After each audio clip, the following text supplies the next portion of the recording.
Ha! Excellent. All right, so I am in Zagreb, Croatia, and I'm walking home from what I feel has been a long day.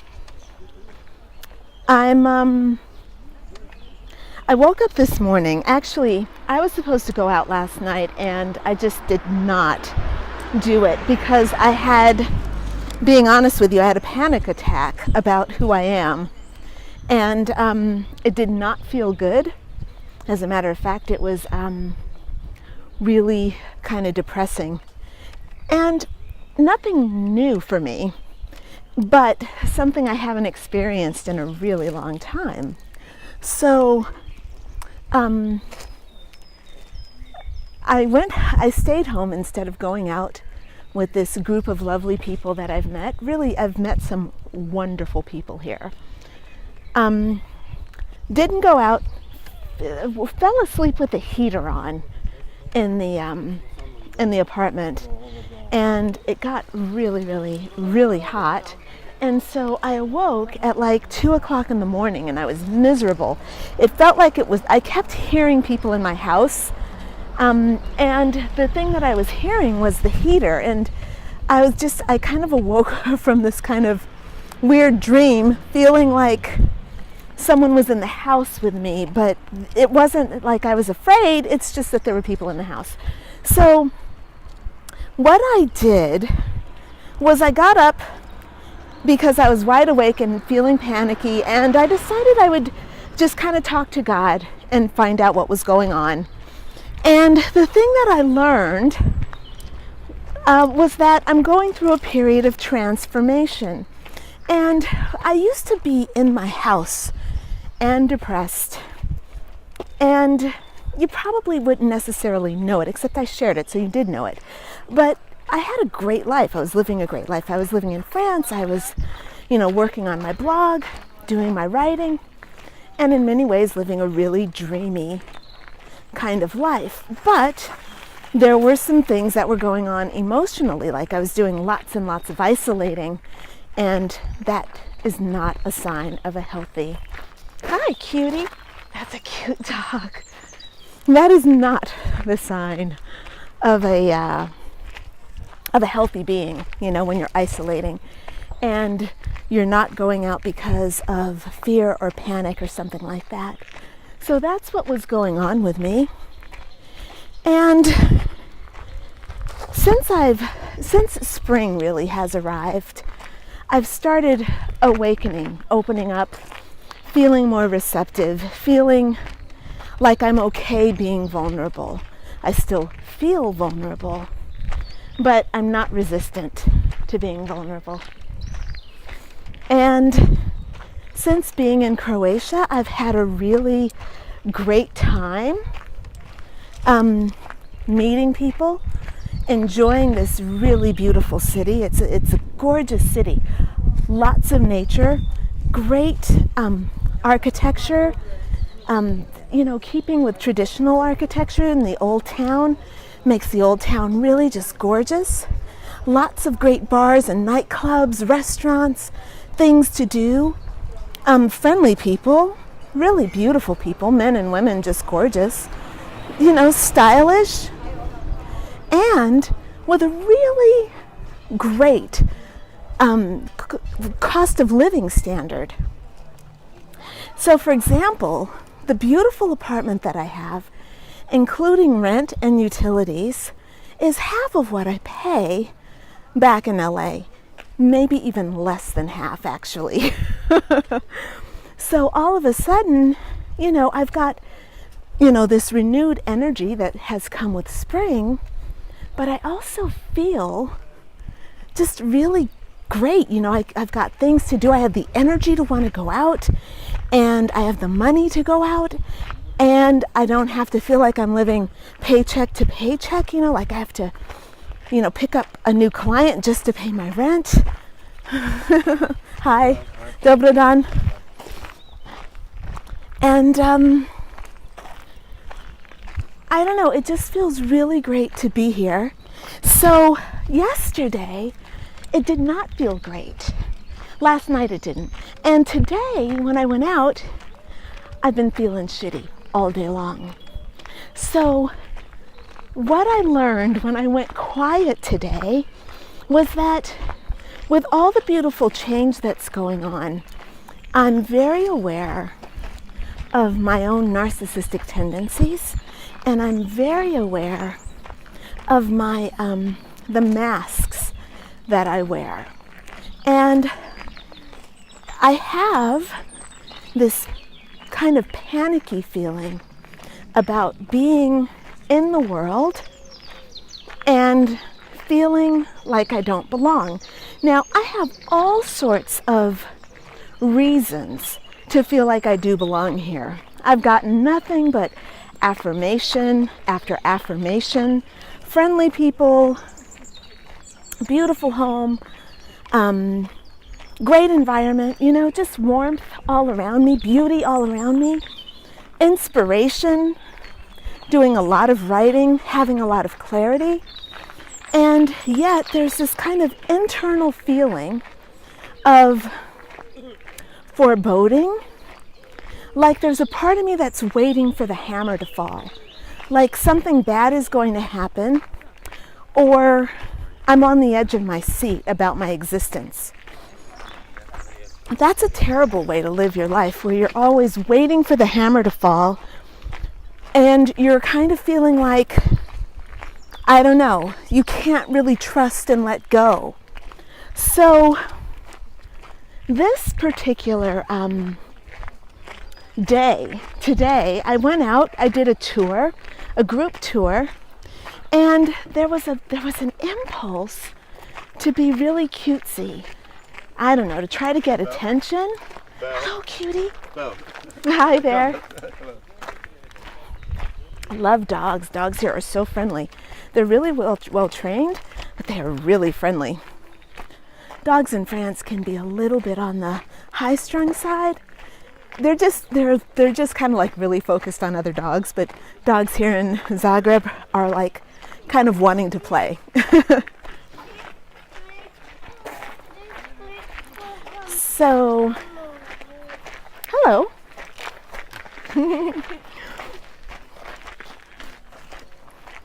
So, today I go on this tour, and there are these weird impulses, and the impulses are pissing me off.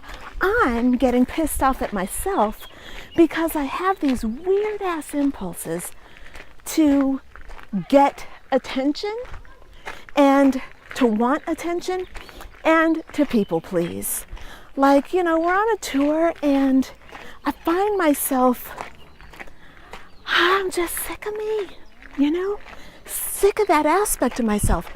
And this morning when I was reading my cards, at 2 a.m., the message that I got was that there's a part of me that really, it's time for that part to die. And of course I knew exactly what it was talking about. It's that part of me that needs people's validation in order to feel like I'm real. Like I can't just go be in a group of people and hang out and enjoy them and enjoy observing. I gotta have some form of their attention on me, and I've got to be at the center of it, And they say that Aquarius and Leo, like they say you're opposite sign. You're not really opposites. You are the same sign, but you go about things in a different way. You want to have the same aims, but you go about obtaining your aims in different ways. So as an Aquarius, I've always, since I was a little kid, I've always been aware of my need to be at the center of attention. Now, I didn't think that was an Aquarius thing, but I realized, as I studied astrology, I realized that Leo, they always say that Leo needs to be the center of attention. And I'm like, they just say that they want to be at the center of attention, and then they do things that are at the center of attention. Hi! They say they want to be at the center of attention, and they outwardly do things. They're wonderful showmen. They they have their talents and they act on them. They're very assertive when they talk, and it's a beautiful thing to watch a Leo do his or her thing. It's wonderful. They're wonderful leaders. But as an Aquarius, I never felt like I had permission to act on my impulses for attention. And part of my work is to accept who I am and like to know that it's okay for me to be who I am. However, I do not want to be driven by these impulses that take me away from being truly who I am. So truly who I am, I know because of that feeling of peace and confidence. And today it wasn't a playfulness that was based on peace and confidence. It was a playfulness that was based on, I need attention. I need to be seen. It was based on, I don't feel comfortable just being here with things as they are. I need to shake things up. And that is not okay. So what I had to do was get out of the crowd, and be by myself, listen to what I needed.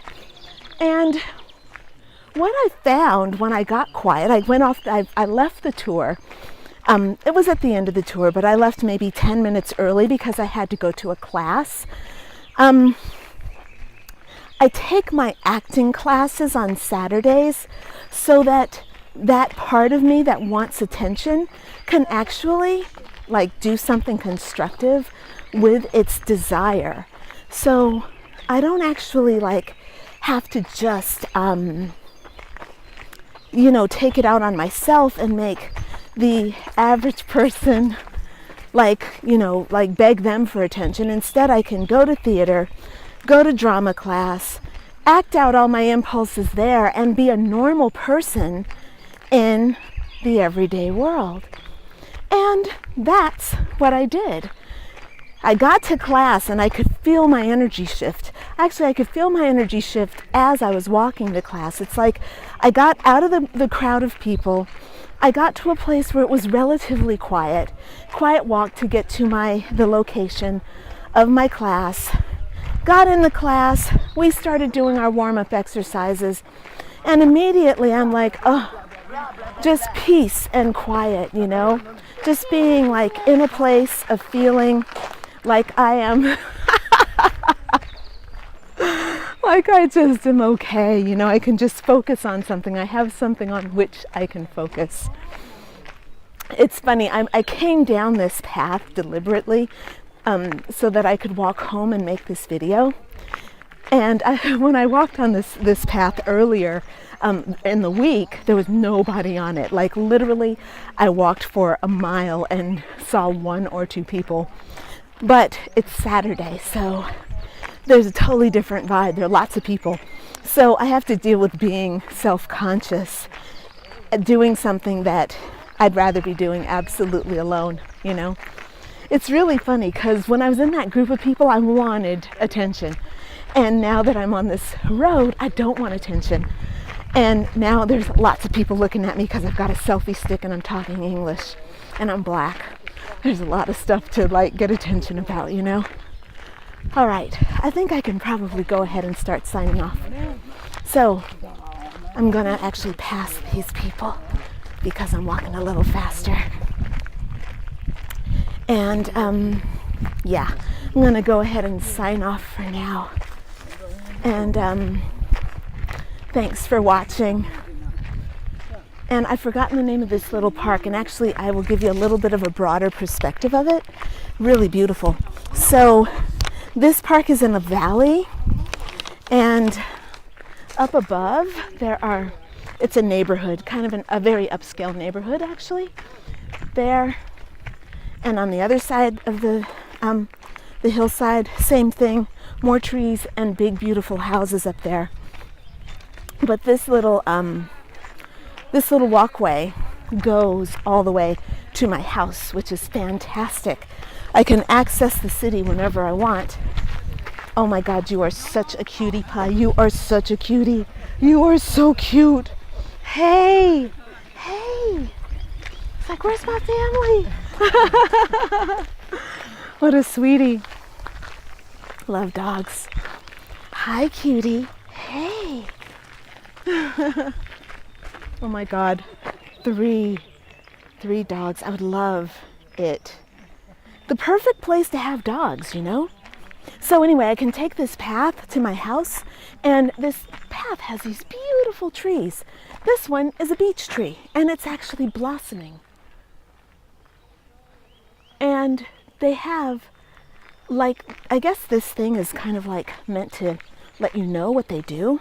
They've got a little sign that talks about the beech trees, and you can see the different signage all over this park to let you know what's going on with the nature. I love this kind of stuff. It's an opportunity for me to learn and to be in nature, to breathe, to run, to walk, all this stuff.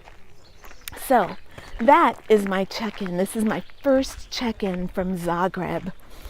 And yeah, I feel better, and I'm gonna let you enjoy the view for a minute or two, and then I'm gonna sign off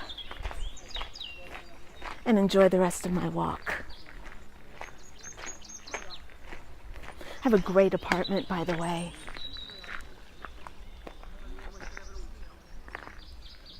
It's got a great view, little kitchen, really quiet. It's set off from the main neighborhood, which is why the rent is so cheap, because you really have to, you have to walk for a mile to get into the center of town. But obviously this is a beautiful walk. There's also, there are lots of things, like there's a grocery store, there are bars and cafes that are very close to my apartment. But to get to the actual center of town, you do have to walk for 20 minutes. And you also, it's at the top of a hill, or not at the top, but it's up a hill. So you have to be prepared to huff and puff a little bit, but it's really good. It's worth it. You have all the benefits of being on top of a hill, and that's really good. Can you see that house up there? That's a big house. They say there are a lot of poor people here in Croatia, and I believe that. But I think that a lot of people in this neighborhood, if you're here, you probably have some money, because it is gorgeous. Big, beautiful homes, a big hillside. And just lovely, beautiful path that leads there. Okay, I'm gonna really sign off now. Bye for now.